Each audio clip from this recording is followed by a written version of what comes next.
What's going on, everybody? In this video, I will be showing you how to make a portfolio web page using HTML, CSS, and the Angular framework.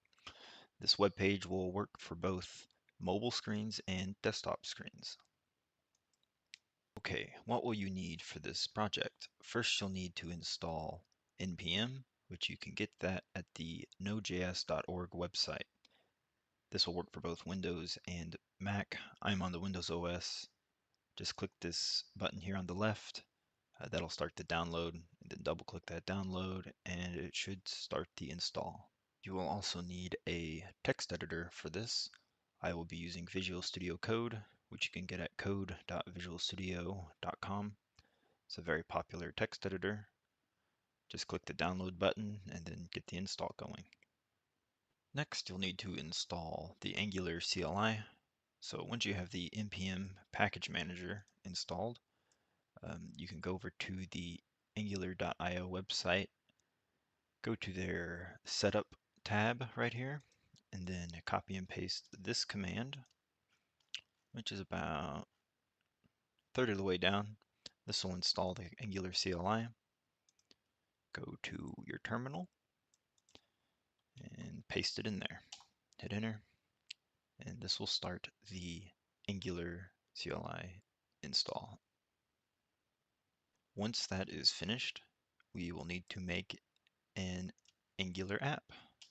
So if we follow their setup page here, we can use the CLI we just installed to create an app. So let's do that. Using ng, new, and then the name of your app.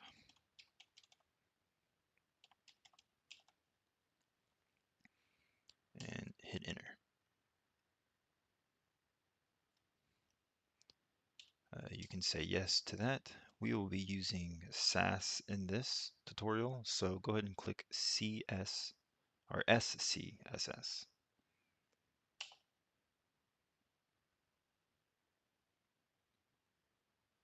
It is now building that framework for us. Once it's installed, I'll go ahead and show you what that looks like. That is now installed. So wherever you ran that command, it is now in that folder that you're currently in. So I'm in demo 1. Use the dir command. That'll list out my directory. Let's see what we got here. So ours was portfolio live without the O. It's a typo. This is the one we just made. That's one I made earlier, as well as that one. So let's go into the one we just made.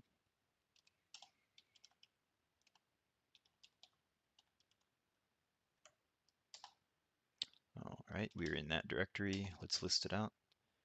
And as you can see, there's a whole bunch of stuff that Angular just generated for us. For this tutorial, you won't need to know what most of this is. So once you've moved inside that directory on your terminal, you can now start the server. The server will allow us to see what we're doing with our code and see our changes live as we make them. So you can just type in ng-serve. If you get to the compiled successfully, that means everything's working fine, and we can visit our Angular application at the following URL. Just type in localhost 4200. No one else can see this. This is just running on your local desktop. It allows us to make changes and see how those changes look without publishing this to the internet first. Go back to your terminal and then hit Control-C. I'd hit mine twice. We want to terminate that job. Last thing we need to install is some Angular material. I went over to material.angular.io. This command should look familiar. Everything with this Angular CLI uses the ng right there. So if we go to our terminal and we paste that ng add at Angular material, It'll start installing this into our um, Angular application. So we want to hit yes there.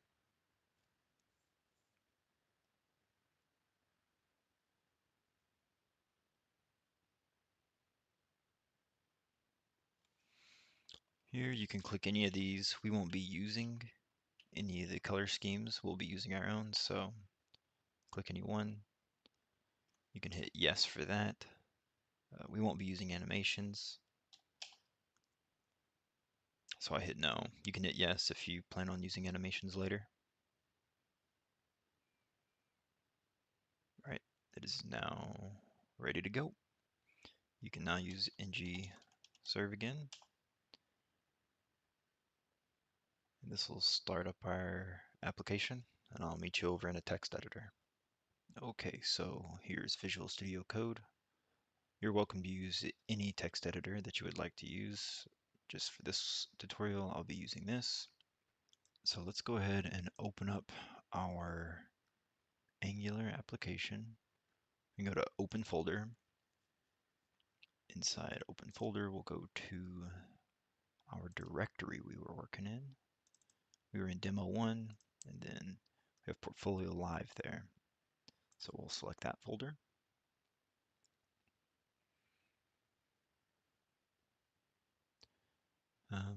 This is something new. I haven't seen this before. You trust the authors of this file? Yeah, sure. Why not? So here's our Angular application. This is what we saw over in our command prompt. Inside source, we see some index.html stuff, some Sass files, some TypeScript files. At the moment, we won't be messing with any of this stuff, but we can go ahead and look inside there. We opened up our index.html. We see some stuff you may not know about. Angular went ahead and generated this for us. And what we will actually be changing is this app root element right here. And you can find this element in app.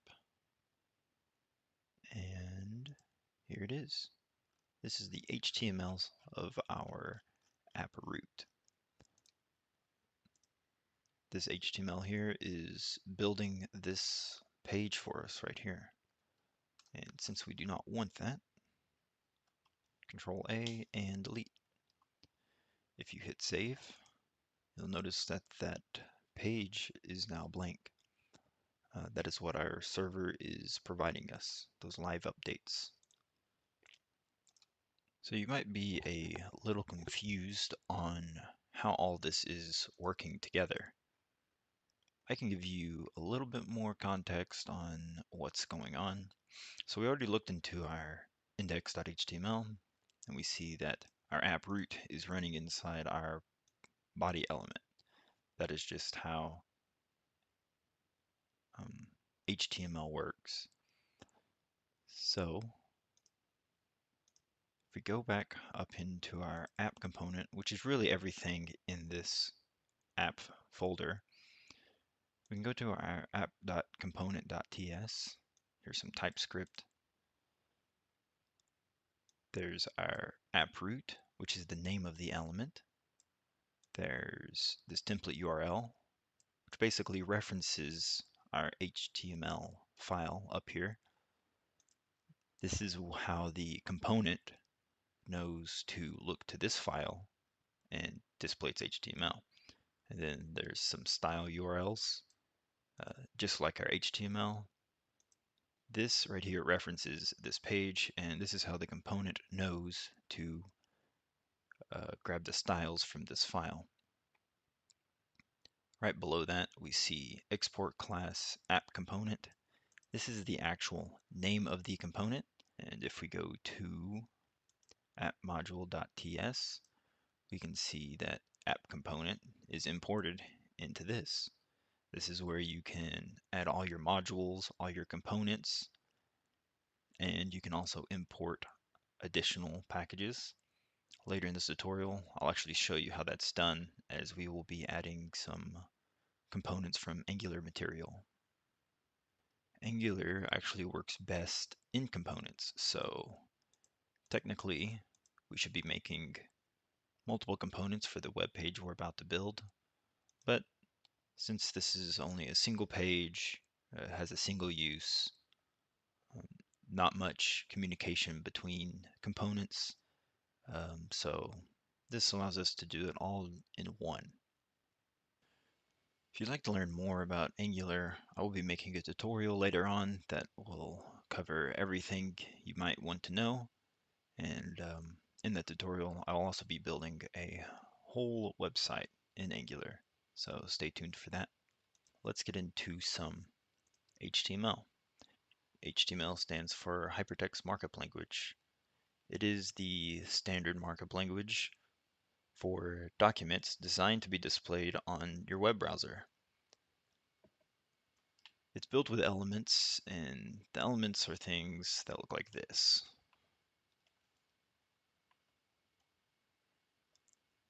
They have an opening tag, which are these opening and closing brackets, and a tag name, and then a closing tag, which the only difference between it is this little slash, and that makes an HTML element.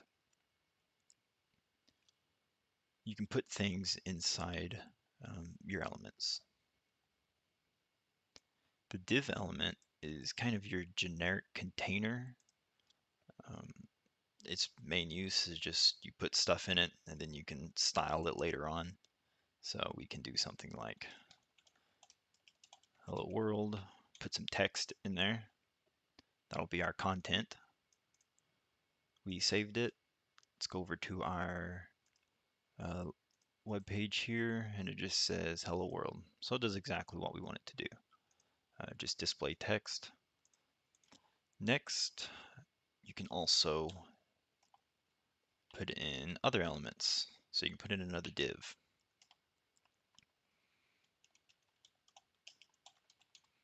And all this is doing is nesting one container inside of another, like putting a box inside a box.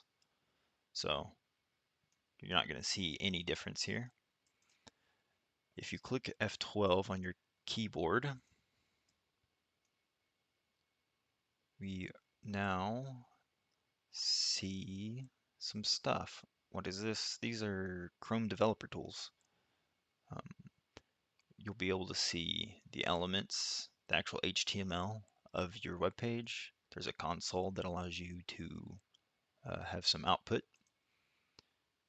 There's your sources. That's your actual web page running. The actual files you can see. There's network. Um, in this tab, you can see your network data. So if you're sending data back and forth to a server somewhere, you'll be able to test that and see what's actually going on. And there's a lot of other stuff. Feel free to go through that and Google each one, see what they're doing. Something else that we'll be doing is using this inspector tool. So if you click that, that'll inspect the elements on our page. So let's go ahead and click that. We notice on our right side that it actually brought us to that element. And we see that this hello world is inside a div, and then that div is inside another div, just like we have here. Going back into our HTML file, there's another tag. Say we want it inside these divs here. We can nest continuously as much as we want. There's an h1 tag. This h1 tag is one of the most important ones that you should have on your web page. This tag tells us and search engines about the page. It is what they use to list on, say, Google, what the main content is of this page. So you gotta make sure you have this. So you can say something like portfolio. Maybe you want to put something more detailed, but for now, that will work. If we go back to our web page here, we notice that it's a little bit bigger. Since you wrapped a portfolio inside this H1 tag, it added some styles for us, such as it made it bigger. Okay, enough of the basics. Let's go ahead and start building that portfolio page that you saw at the beginning of this video. I've already built this, so let me go and pull it up here. And it looks something a little like this. Let's go ahead and talk about how we're going to tackle this. So we're going to use something called mobile first design, which is a philosophy that says build your web page first using, say, a mobile screen, a very small screen first, and then work your way up. That way you know you're covering your whole user base, say mobile users and desktop users. Okay, so let's first structure out, let's say the title, this section under the title, and then our main content section right here. See if we can just match these colors, match the sizings, and then we'll go from there. We can make this first div just the div that contains everything. So we want to put everything inside our container. This next div we will use for our title area. It's already got our title in it. And then let's say after our title area, we have another section here. So there's another element called section, and this just defines a section of your document. The section will hold some content, and we'll say it'll hold, say, my name and these images here. And then after that, we can have this next section.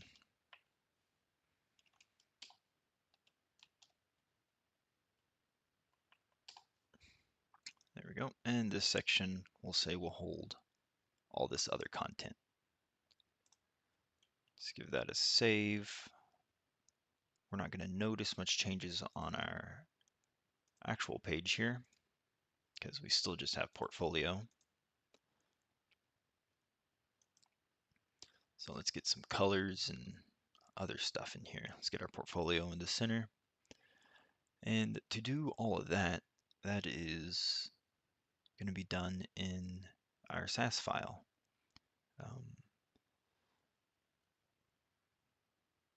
This is where we'll tell our web page how to display our HTML. And I bet you're wondering, how do we do that? So to reference these elements, say we want to reference our H1 element and do things with it, or this main element, or the element in there. To do that, we can add an attribute to an element. We can add the class attribute. The class attribute is just some text. So we can say, this is the main div. And then the div below that, we can add an attribute as well. And this will be up top. So we'll name top div. I'm giving pretty generic names, just so when we go to our CSS file, we know that we're working with this div or that div. You might want to give more meaningful names when you do this. So we can add an attribute to our H1 tag, and we'll just say this is the title. We have our first section here, and we can name this something like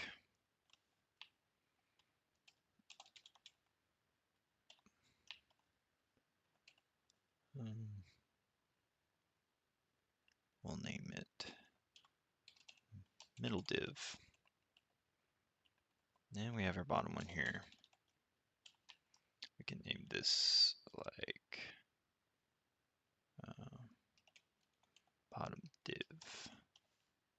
something like that. All right, let's save that. One thing that's going to come up is, if you notice, as I expand this, at some point it pops over to the left, and that's the desired feature we want, so it can transition between mobile and desktop.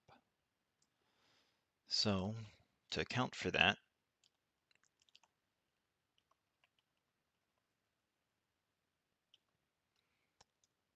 let's go ahead and put these two divs, or these two sections, inside a div.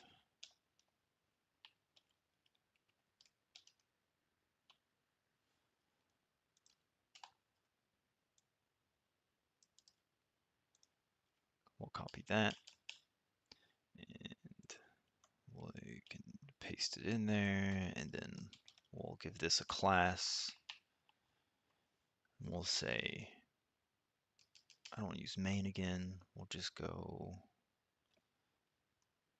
content area. There we go. As you can see, these names are probably not the best to use, because when this does get larger, this moves over to the left, and now this is on the right.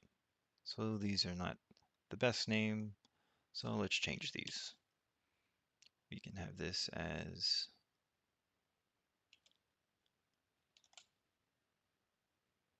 social div, and we can have this as main content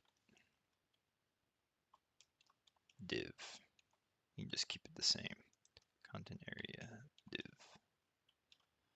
All right, there we go. Not the best names, but it'll get the job done. First, let's go into our styles.scss file down here. It's outside of your app folder, and it's in your source folder. Let's go ahead and open that. And this was empty earlier, but since we installed Angular materials, it went ahead and added some stuff for us, such as the Roboto font. I gave the body margin a 0 and gave everything a height of 100. Just some things that we would have had to do manually, but Angular did it for us. Inside this body right here, I'm gonna go ahead and add some stuff. Let me paste it. Go ahead and pause it, and you can enter in all of this. And what this is doing for us is it's basically putting these colors, which are of hex value. As you can see, you can go here and move it around to whatever color you want. And it puts these colors into these variable names. So like our primary color, which is this blue font, I named primary color. Our background main is this darker color, because on mobile, as you scroll up and down, you'll actually be able to see behind this, and we want it to match this color. Background secondary is this little bit lighter shade here. We have this secondary color, which is this right here. It's this rustic red, and then a primary shadow. This primary shadow is added to some of the blue text here to kind of give it that glow. So how do we use this? Or how do we use these variables now? Let me show you. So if we go down here to the bottom of our body, we can add a background color property. And instead of entering one of these right here, instead we can go var, and then we can go background main. We can hit save. And that's how you can use that. That way, if you want to come back and change the whole color scheme of this application, you can just go and change it in one place. As you can see, or you'll see later that in our app component.scss file, we'll have these colors all over the place. So instead of going through that, changing each one, making typos and mistakes, you can just come here and make mistakes in one place. It's a lot easier. After we save that, we can go back to our actual application that's running, and we see that we now have a background color, and our portfolio is now really dark. So let's get it positioned correctly and change the fonts. Back in our app component.scss file, we can start adding some properties to our elements now that we've defined here. And as I go through this, there's going to be a lot of properties. I'll do my best to explain them as we go along, but if I fail to explain one in depth, feel free to pause the video and you can go to this website here, developer.mozilla.org. And on this website, they explain CSS properties, HTML properties as well, anything you can think about for web development. Let's go back to that page I was on. So right here, go to alphabetical index. Here is the index of all the properties you can ever imagine and things that you would want to use. Look, it even has some HTML stuff in there as well. Yeah, so feel free to pause the video at any time, Google what I'm working on, you get a little bit better understanding. Nothing I'll be doing is super complicated. It's the most simple. So yeah, feel free to stop and look it up, and let's get back to our portfolio. First is how do we reference those elements? Since we added class attributes to them, we can reference those by putting a period and then the name of the class. So the main div, that's our main container. There's two things we want to add to this. There is a height.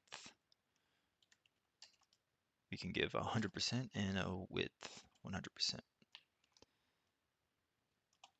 These two just tell the elements that take up 100% of the height and 100% of the width. So the whole screen. Next, we can nest these just like we nested them in our HTML file. This is the one advantage of using an SCSS file instead of a CSS. We can nest our properties like this.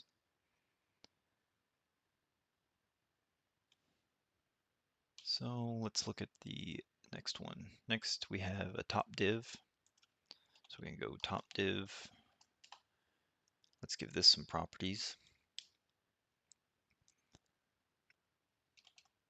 First property is we are going to give this a display flex. What's display flex, you might ask? Go over to Google, type in display flex. Display flex is a shorter name for FlexBox, which is what we'll be using. Here, this first link, complete guide to FlexBox. This is what we're going to be using. Just to scroll down and kind of give you some context here. What this is going to do is it's going to allow us to position our elements. So see, here's our containers. We can move them around, give them space, push them to the left or right. We can align them, push them to the top, push them to the dollar, push them to the top, push them to the bottom, stretch them out. Align content, same concept, just for all the items. And yeah, so feel free to read through that.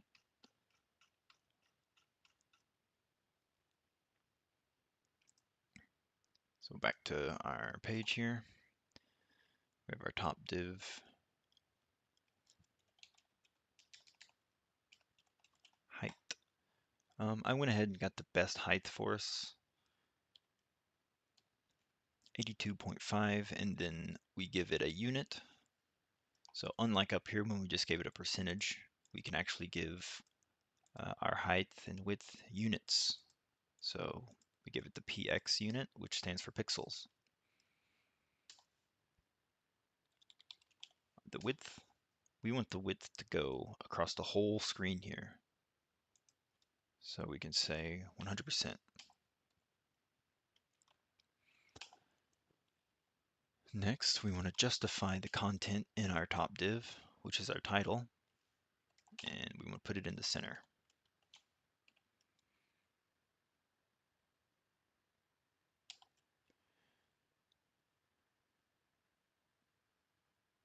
Next, we want to add, if you go back to this page, you can see it's centered now. Next, let's see if we can get this glow taken care of here. And all that is a property called box shadow. And if you just go ahead and type in what I'm going to type in, I can explain this in a second. 6, and then we have -6 pixels, and then the color, which is that red color. So we made that red color secondary color. Secondary color, hit save. As you can see, we now have portfolio right there. Then we have that glow. It's just like we have in our actual portfolio page that we're referencing. So we got that. Inside our top div, we now have a title. So let's reference that title just like we've been doing before. Font size, like I mentioned, I went ahead and grabbed all the sizings just so we don't have to mess with that. But feel free to play around with the best sizings or with your own sizings just to see what happens. We'll make that 56. We don't want it flush against the top, so we can say top margin 35 pixels. And let's see, color. So let's go ahead and access that primary color we had. Let's save that now. Look at that. It's a little bit bigger now. Have the color. And just like this box shadow we had here, we also want to add a shadow to our text to give it this slight glow effect. Instead of a box shadow, it's called text shadow. And if you bear with me, I will explain this shadow nonsense in a second.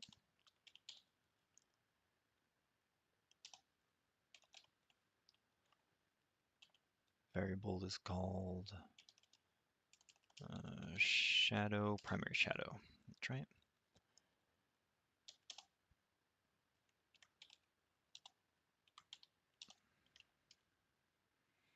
Bx, and then we have var, then our primary shadow again.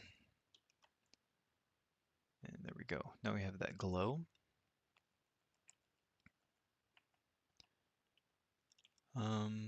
I'll go ahead and explain this shadow stuff now. Oops. So I had to pause the recording because I ran into a bug on the DevTools. If you don't have an actual color here for your box shadow, it will not allow you to access the shadow editor. So I went ahead and put a color there. And if you open up the shadow editor, it'll explain what these pixel values relate to. The first two relate to the X and Y offset. So if you move those around, you can see the shadow actually move position. And the next two pixel values give it a blur. And the more value you give it, the more intense the blur will be. And then the next pixel value gives you a spread value. So it'll actually make the shadow bigger. And then that next value is the color value. We originally had a variable there instead of a color, and I guess Chrome doesn't recognize that this is a shadow input if that variable is there. The next section we will work on is the section with the links to whatever other websites you want, Facebook, LinkedIn, GitHub, anything really. So if we go to our HTML here, we notice we have text at the top. We can place that text inside a p tag, which defines a paragraph. And we can add some text in there like that. And that'll do that for that. And then we need to add some images. And we will place those images inside another div.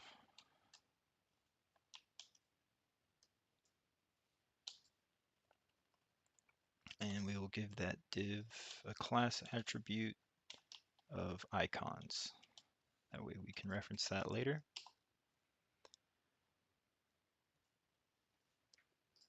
Inside the div here, we want to put those images in another generic container called a span. The actual definition of this is just a generic inline container. That's what you'll see if you look it up. That means it just won't make a new line, unlike the div. By default, we'll make a new line. And we want to be able to add a hyperlink to these images. And you can do that by adding the A tag, which defines a hyperlink. Inside that, you're going to want to put your image, which can be done using the image tag. The image element is a self-closing element, so it doesn't need a closing tag.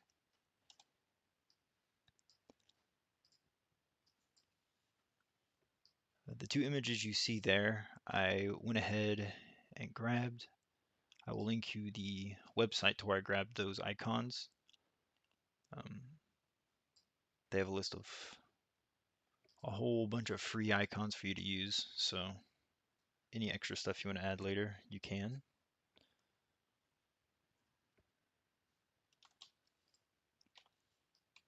If you look to the left, I went ahead and put those in the assets folder inside this application.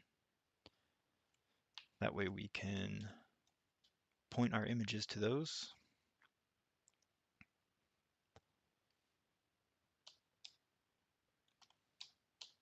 To do that, inside your image tag, you're going to want to add the source attribute, which is where you place the path to that image you want to use. So ours is in source. Inside source, they're in assets, and then inside there, we can see both of them. First, let's add the GitHub icon, and that'll work for that one. And if we go back to our A tag, we now need to add the link.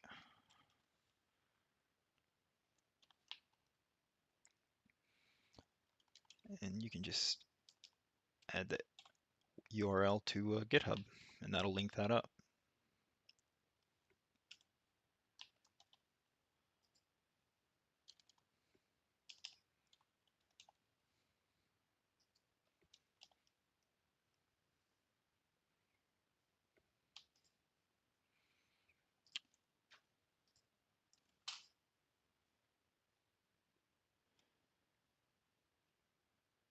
If you go back to the image tag, there's one other attribute we need to add, and that is the alt attribute.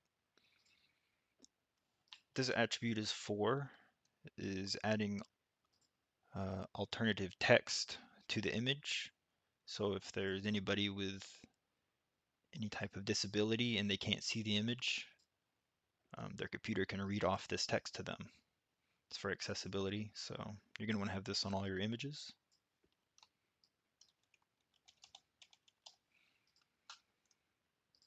And go ahead and save that.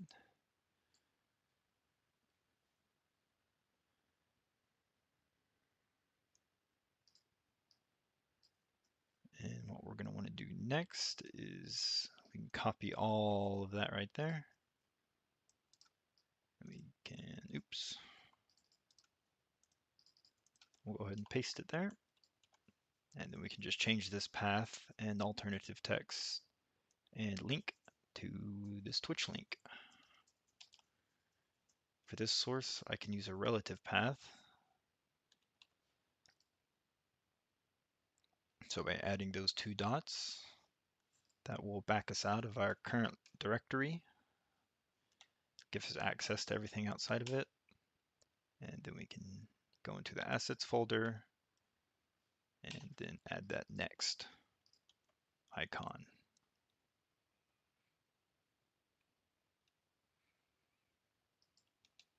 Change the alternative text.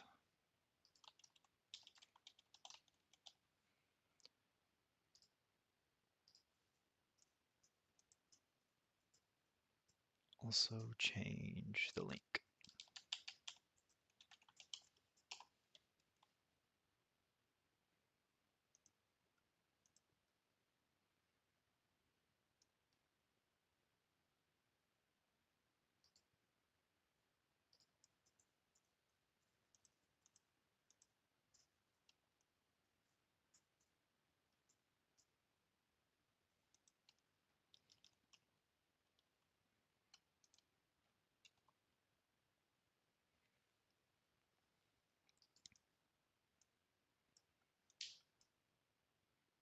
Next, we want to add some properties to those elements. So we can move to our SAS file here, and we want to reference the following elements here. We want to change the content area and then also add some styles to this social div we have. So we can do that.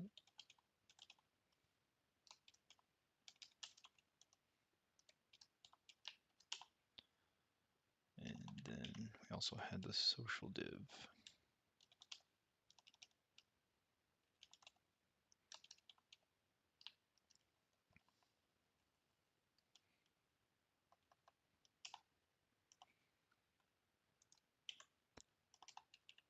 All right, for this content div, we want to add display flex.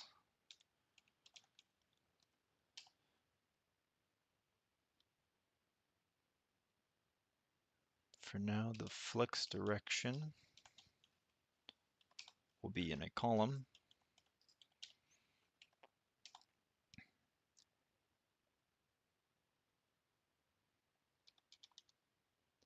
The height of this will be 100%.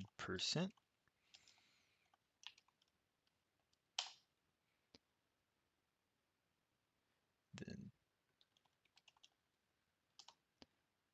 the width can be 100% as well.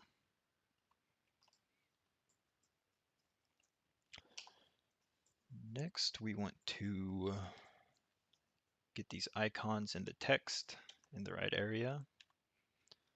So in the social div, we will add display flex again. And we will do flex direction as a column, since we want the text on top of the images.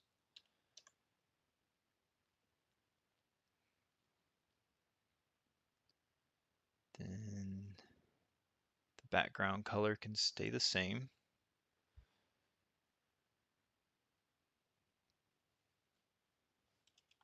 want to center up the content, so we can use justify content center.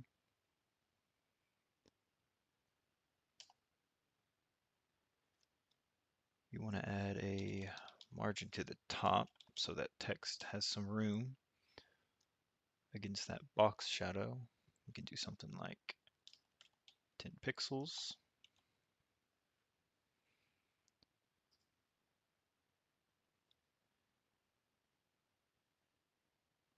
And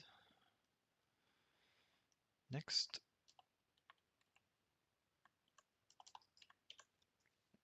we want to rearrange those icons so we can reference that div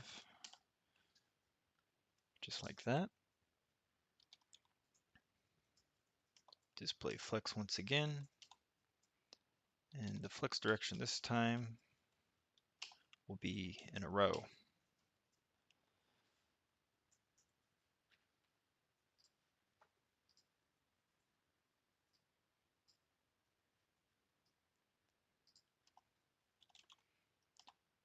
We can use justify content, and this time we will use spaced evenly. So no matter how many images you get, you'll always have them evenly spaced in this div horizontally.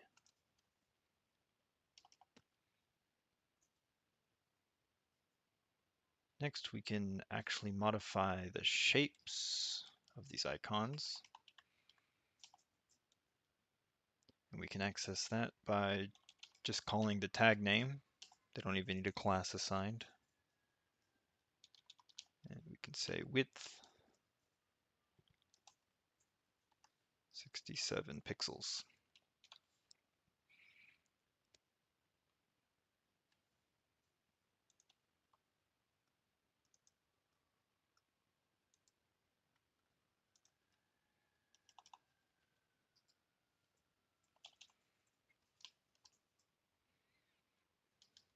Next, we want to add this hover effect that we see here. And to do that, since these icons are SVGs and not just regular PNGs or JPEGs, in order to change the color of them, we have to apply a filter.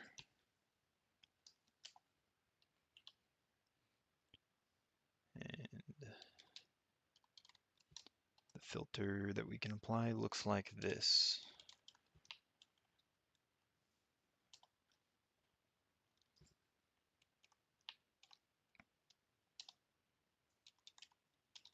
I'm not too sure what most of these actually do, but feel free to go look them up. What we will get out of it, though, is an SVG with a different color. The alternative to this is you would have to get another SVG of the color that you want, and on hover you would have to actually switch the SVGs. So this is just an easier way of doing that. Save you space and probably time.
made a quick typo on the image hover here. On this hue rotate, I forgot the T. And also on this class name, I added an S, and there is no S. So if you do that, it'll fix these icons positioning, and now you'll have this hover effect. Under social div, we want to get that text centered, and to do that, you can use text align and use the center property there. That aligns the text. You need to do that because that text is in a paragraph, and that paragraph div expands the whole container. So if you center it, there's nowhere for it to go. And inside that paragraph is the text. And you're not actually moving the text in that fashion. So you have to add text align, and that'll fix that. Now let's apply the color to all the text in this application. And to do that, you can scroll up here to the top, and we can access all the, or reference all the paragraph elements like that, just like we did the images. And we can add a color to it. We can use our primary color variable that we made earlier.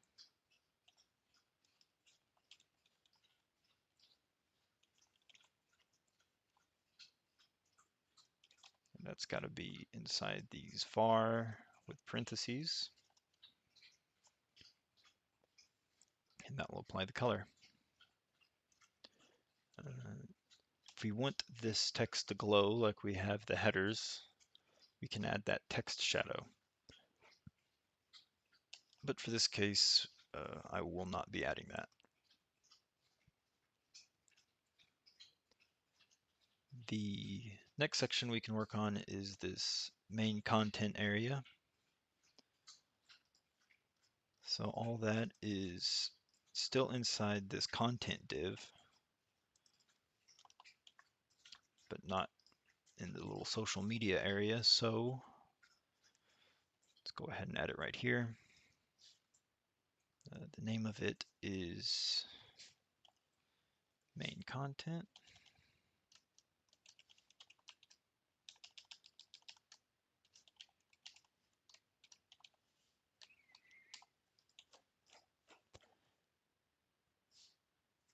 And the first thing we notice is that there's a color change. So let's add that color. Background color. We've already assigned that variable, so let's go get the variable name. And we named it background secondary.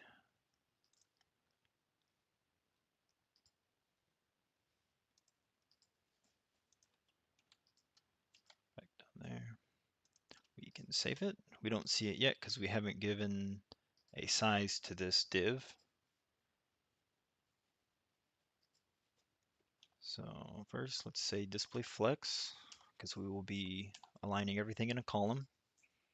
Go flex direction and column.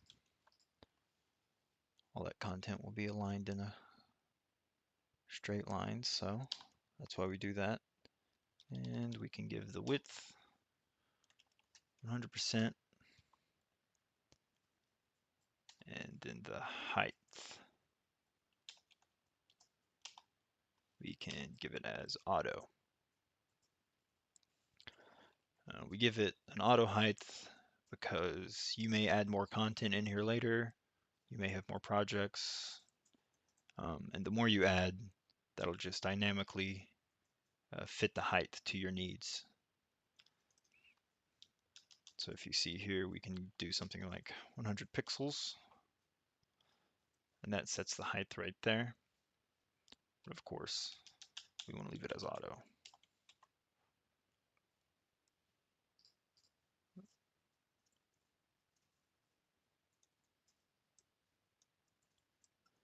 All right, so that finishes off those top two sections.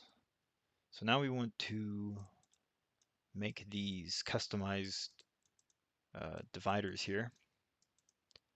And I'll show you how to do that back in the HTML file.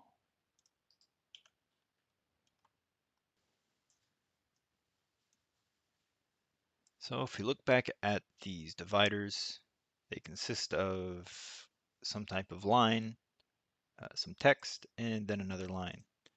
And we can achieve this in HTML by using an element called the horizontal line. And you can use it by typing out a tag and then just putting HR in there. That stands for horizontal line. Next, we can have some text. And we can put that in the paragraph element right there. And first we have summary, so we just type out summary, and then another horizontal line. If we click save and we go back to our live running page here, we see that we have some dot text and another dot. And it is doing that for a couple of reasons. But the main reason it's doing that is because when you use a horizontal line in FlexBox,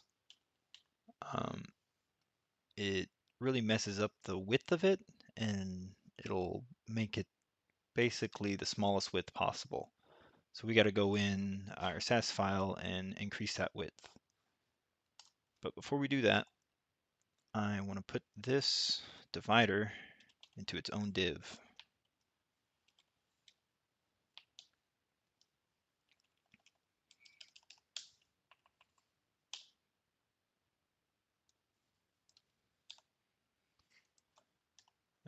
Copy paste that.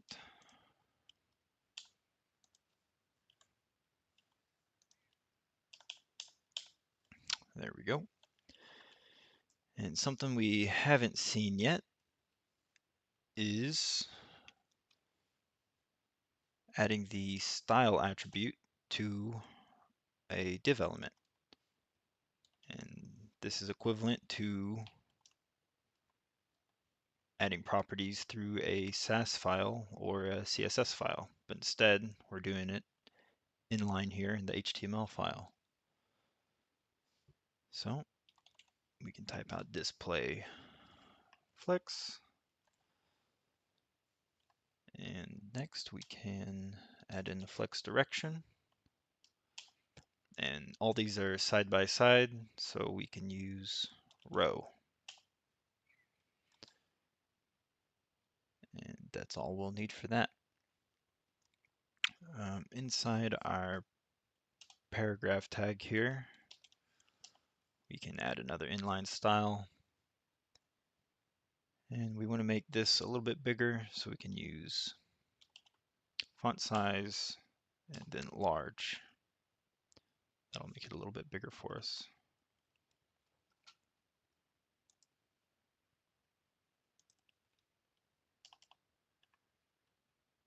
If we go back to our SAS file, there's one thing we need to edit for these dividers, and that is the horizontal line. As you can tell, it's straight up and down and not going left to right. So to change that, we just access the element itself, because this is the only place we'll be using horizontal lines. First, we can modify the background color. We can use our secondary color.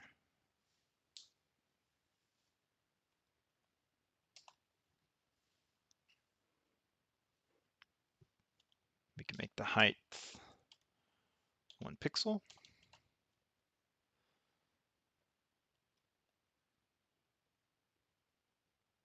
Then the border we can put as none.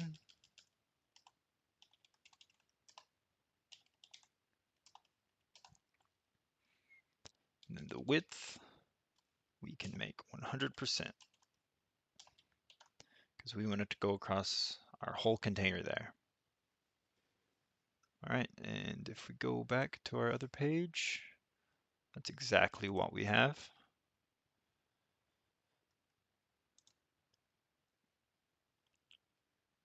So if we go back to our HTML, we have those 3 sections.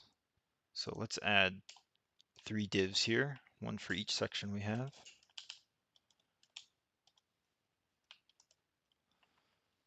There's one, and let me make 2 more. One for summary, one for resume, and then one for projects. And we can cut that divider that we just made. And then each of those divs, we can paste that divider.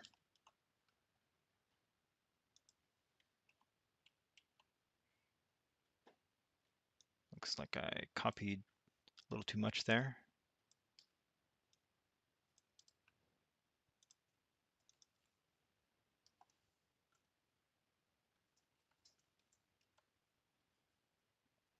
There we go. Now we got 3 of them. Let's go ahead and change the text, resume, projects. That save button.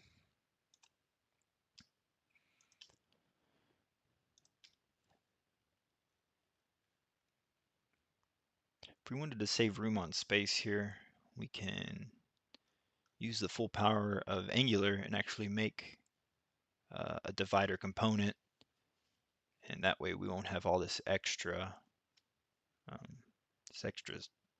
HTML language here just clogging up everything. But for this use case, that's really not necessary to go make a component since we're all working within one page here.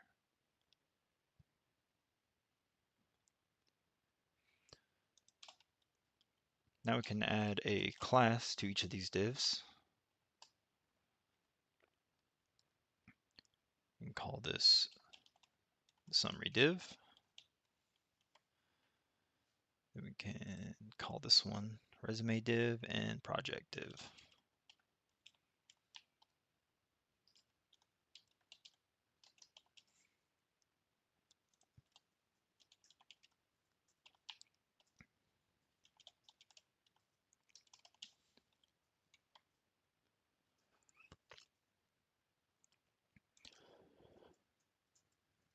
Inside our summary div, you can just put a simple summary about yourself, expertise, maybe what you're interested in.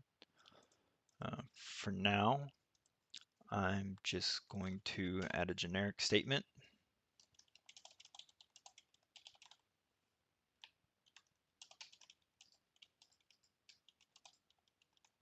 And then you can go back and add what you want.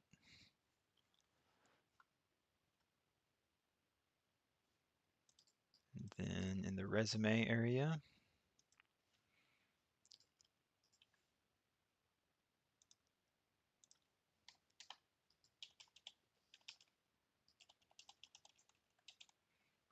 I'm just going to type out the words link to resume, but I've already showed you how to add a link, a hyperlink. And what you'd want to do is just throw your resume in your assets folder and then hyperlink this text to that resume. And it'll just open up another tab with that PDF you have.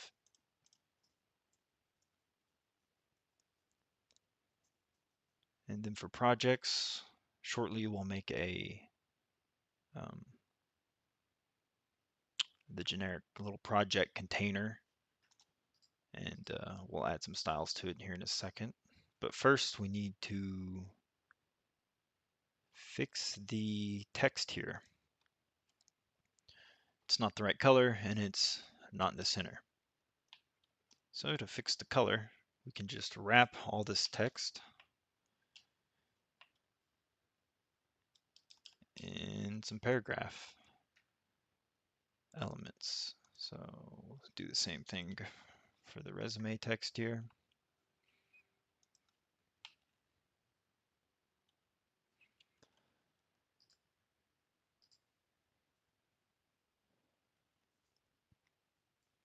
And to center it,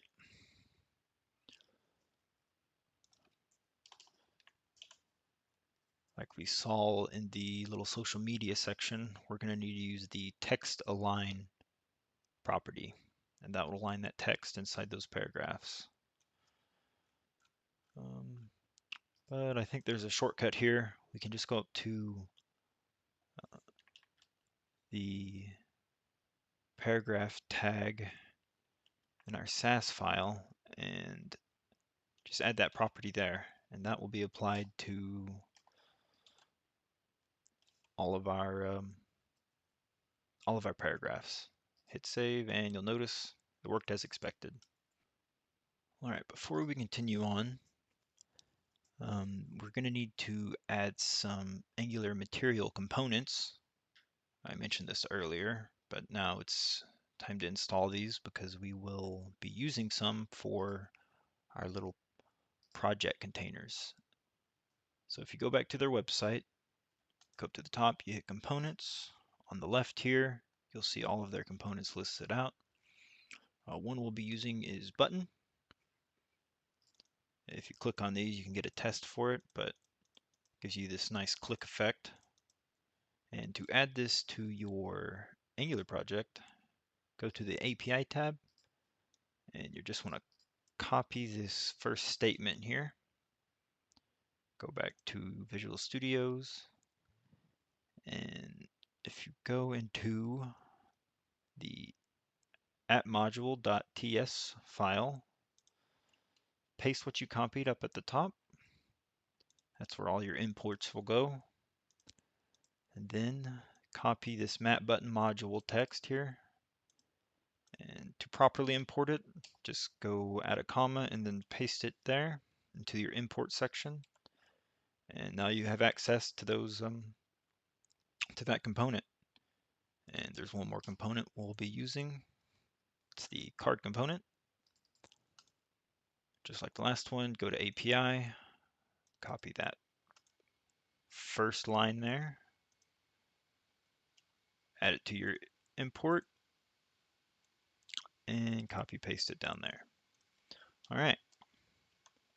You now have access to both of those components, and we no longer need to be on that website, so you can close out of it. And we want to start building our little project containers here. Kind of like the dividers. It'd probably be best to make these into components themselves, but that's not necessary for this video.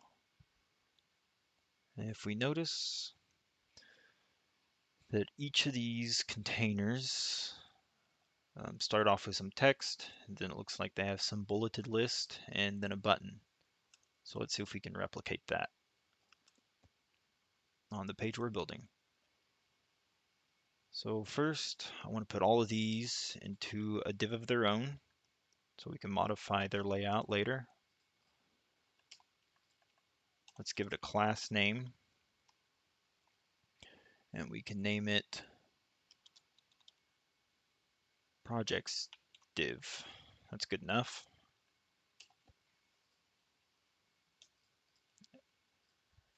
Now we want to access one of those Angular components we just installed. To do that, you can use the map card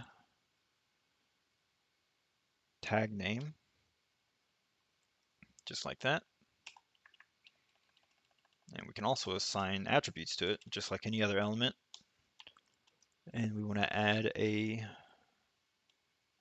class project to it. All right. Next, what follows is some text. So we'll say project1 dash, and I had data miner, but you can put whatever you want. What's following that text is some bulleted list. Looks like it just describes the project.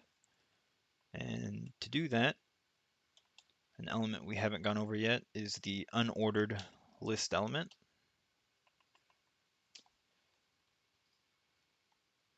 And we can hit save there. And what this does is it'll add a little bullet between or in front of each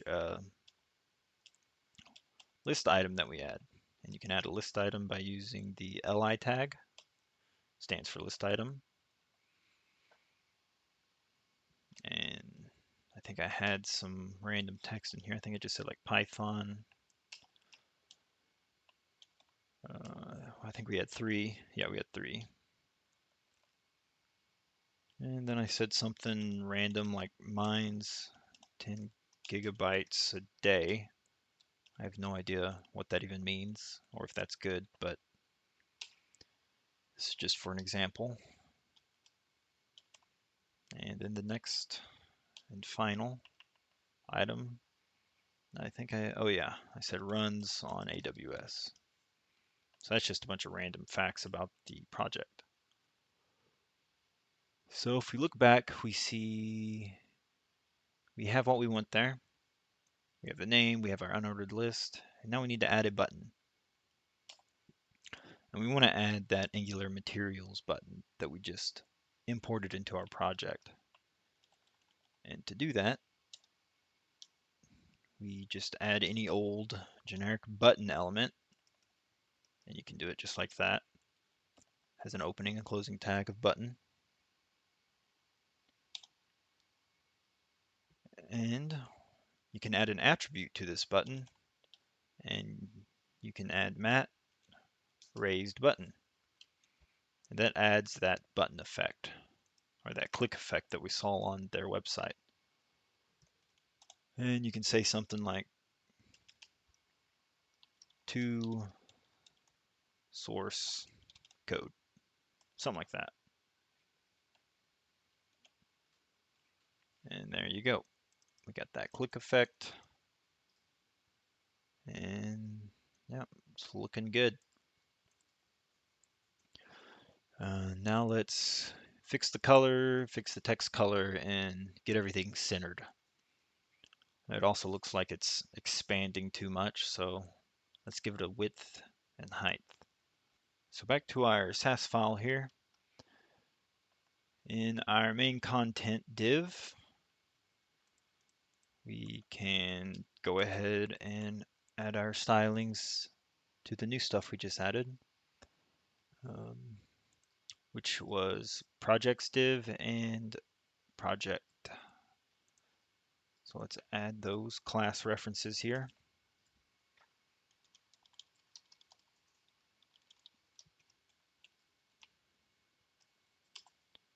And we had project as well. All right, so our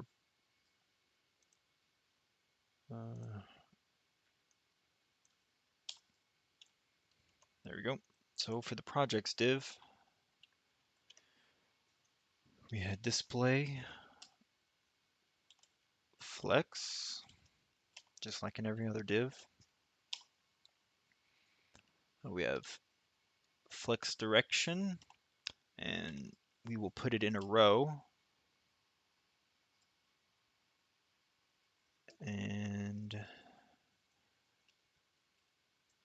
we will give another attribute called flex wrap. That way, if we the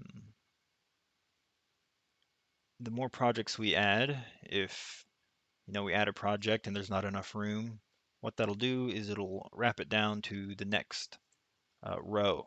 That's why we give a flex direction row. And that way your website or web app is more dynamic when you change the size of the screen lengthwise, which you'll see here shortly. I can show you. Next we want to use is justified content, and just like almost everything we have, we'll use justified content center.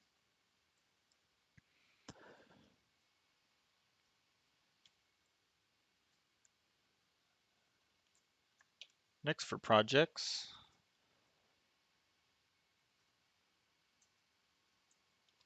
We want to do display flex again.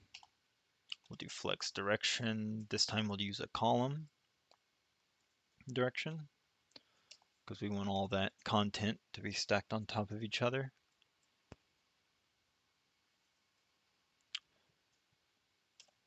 Next, let's add a margin. We'll go 5 pixels.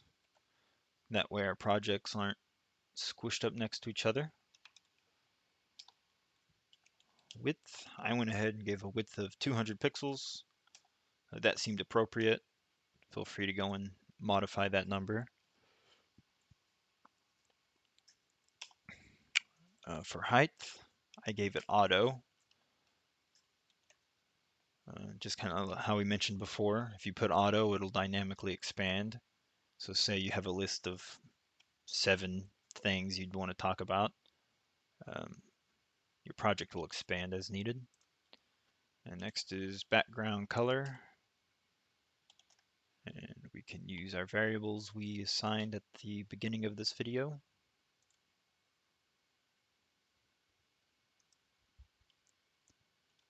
This was secondary color. Hit save.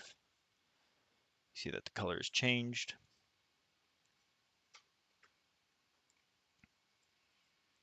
And then we can go color again to change the text color,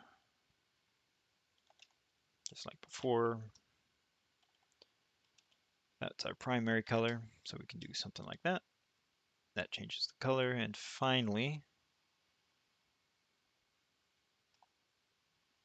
we want to edit that button.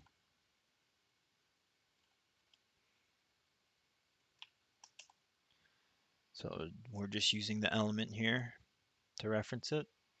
And background color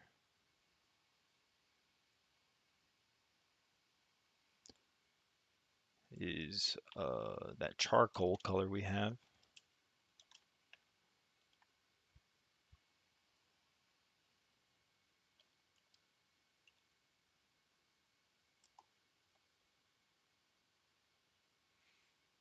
And then the text of that button is that same blue color. Let me double check that. Yeah, it's that blue color. So we can change it just like that.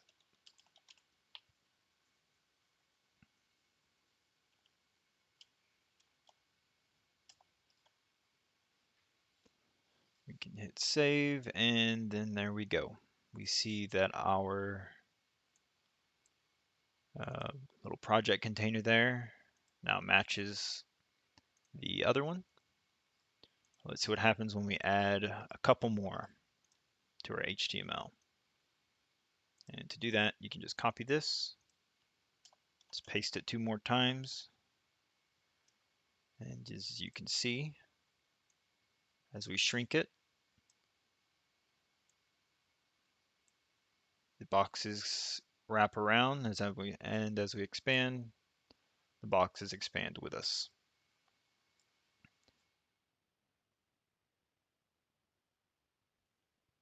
Okie dokie. So it looks like we're done with our mobile view. Next is handling if this is viewed from a desktop. We want this middle section right here to pop over to the left. And we can do that with media queries. And I will show you that on the SAS file. All right, so in our SAS file here, right before the final curly brace there, we're going to add our media query. We want to add it inside our min div there. So to add a media query, we hit the @ symbol there, then type in media screen, and then media only screen, sorry about that, and then and in parentheses, you want to type min width colon, and then the pixel value that we want our media query to kick in at. There we go. I put 1080 pixels. You can expand or shrink that to your needs. And then we want to reference the elements that we want to change at that pixel value. So we want to edit the content area div. That is the element that is holding these two main sections here, the one with the icons and the one with our main content there.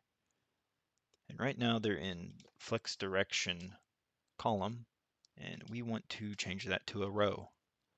If we hit save, then go over here. Let me go ahead and open up the developer tools. So as I expand, you'll be able to see the pixel value in the top right. And about the time we hit 1080, that whole element, that div, is now in a flex row instead of a flex column. So it shoots over to the left side. If we notice that also our box shadow at the top is only applied to this element on the left. And that is because the element on the left is the next one in row or in order. It's the next one. So it's only applied to that one and not the one underneath this section. So I can show you how to fix that real quick. And that box shadow is applied to which element? Let's go see. The top div, I believe. Yep. It's applied to the top div. And we can reference top div just like we reference the rest. And the next property I'm going to add is kind of an intermediate level CSS property. So don't worry too much about it. But we add position relative to that div. And if we go back and expand it all the way, that box shadow is now across the whole screen. And I can sum up what this kinda is doing. When you add position relative to an element, one thing that is going on is that that element's Z position, the Z index of that element, is reset. So if you can think of your elements stacked up on top of each other in order in your HTML, you know, we have top div, then we have our social div, and then our main content div. What position relative is doing is ignoring those bottom divs below it, and it's saying I'm the only one here on the Z index on the stack, so it just applies that shadow to the whole thing. That might have not been the best explanation, but feel free to go read up on that if you're still confused. Then again, it is kind of an intermediate level property to get your head around, so for now you can ignore it. Let's see, what else do we want to change? As we expand, it looks like our icons, we want those to be on top of each other and not side by side. And that's just like our content area div. Instead of a column, we want a row. But in this context, we want that column.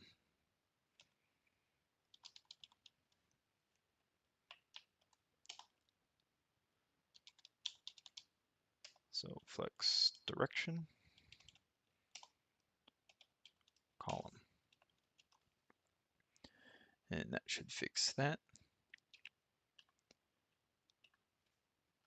We can still keep these nested just so it looks better to us.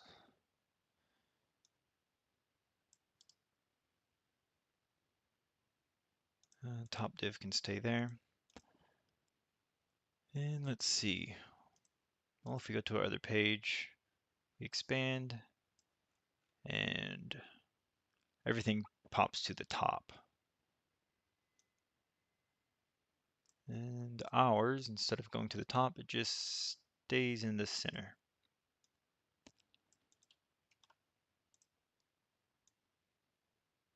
And those are still not stacking. Let's see what's happening here.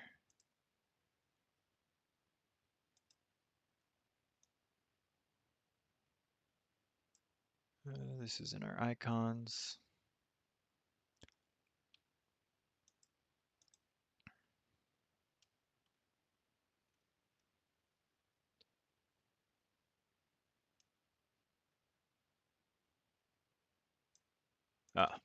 It's not icons, it's just icon. I made that mistake earlier. Next, we want to have everything in that social div to slide it to the top of the screen. So let's go ahead and do that now. We want to keep things nested as we're doing this.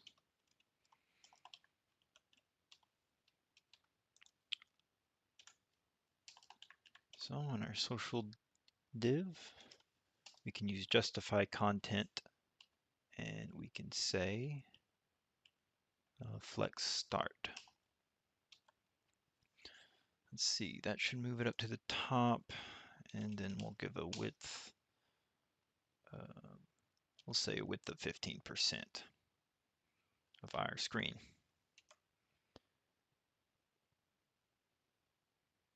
Also, we'll give some padding to the top. And the padding we will make, let's give it a number like 20% of our screen. Let's see how this looks. So if we go back to our page here, everything is the way we want it. Looks like that padding's a little too big. 20%. What if we make it 10%? Too much still. 5%. Let's see. Yeah, 5% will work. Let's go back into our editor and change this 20 to 5%. All right, there we go. Let's see, anything else we want to add here? Last second. How about this top padding of our main content div?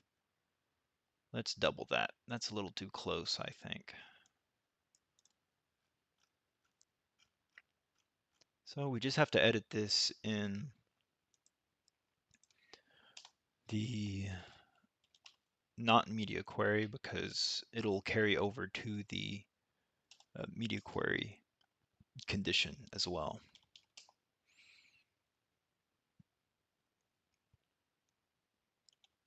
So let's just double that number. And that looks a lot better. Go to here and then back to there. And there we go. Now we have a responsive website. And that finishes up for this tutorial. I encourage you to play around with this, change values, add more content, add more links, go find some icons, maybe add some more icons, see what happens when you really stuff this page full of content. Maybe at the bottom add some contact info, and yeah. In my next video, I will be showing you how to publish this on the internet so everyone in the world can see it and you can share it with people, show off your projects, and other things that you do. Okie dokie. If you like this video, go ahead and give a thumbs up, subscribe, and I'll see you in the next one.